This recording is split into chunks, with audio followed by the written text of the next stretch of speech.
Narrator. With rare granite taken from a single island on Earth, skilled stonemasons shape massive rock blocks into hundreds of identical curling stones. And these are not just regular stones. They are the only stones approved for the Olympic Games. One Olympic-certified stone costs more than $600. That puts a full set of 16 at $9,600. So how do Olympic curling stones get made, and why do they cost so much? Since 2006, every curling stone used at the Olympic Winter Games has come from this place. This maker has been producing stones since 1851. But today, only 10 people in the world still do this work. Love what they do. They're very passionate about it because they know that this particular block of granite they're working on that becomes a curling stone could be the stone that's thrown for the gold medal at the Olympic Games. It could be the stone that decides a world championship. Every stone starts on one small island off Scotland. For more than 100 years, workers have traveled to Ailsa Craig to collect the granite used for curling stones. Until the lease ends in 2050, Kays is the only company allowed to take granite from the island. In curling, the granite from Ailsa Craig is seen as the top standard. But getting that granite back to the mainland is anything but easy. Harvesting process is a logistical work of art, I think. There is nothing on the island, as you say, it's uninhabited. There's no water supply other than some running water from the rivers and streams on the island. There's no electricity supply, so we have to take absolutely everything with us. Kays relies on two kinds of island granite to build a curling stone. Blue hone granite is used for the band that touches the ice. Common green granite is used for the part of the stone that makes contact when it hits other stones.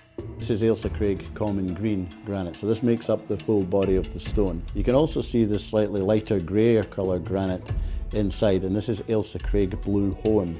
When Scottish immigrants brought curling to Canada, the sport started spreading fast. By the 1950s, Canada was building hundreds of curling rinks. Jimmy Wiley, now retired, worked at Kays during that time and watched the business grow before demand dropped again later. When all of these new ice rinks in Canada were satisfied, the demand fell off dramatically, so we went from 25, 30 people down to about between 5 and 10 people. One major reason the sport and Kays is still strong today is the Winter Olympics.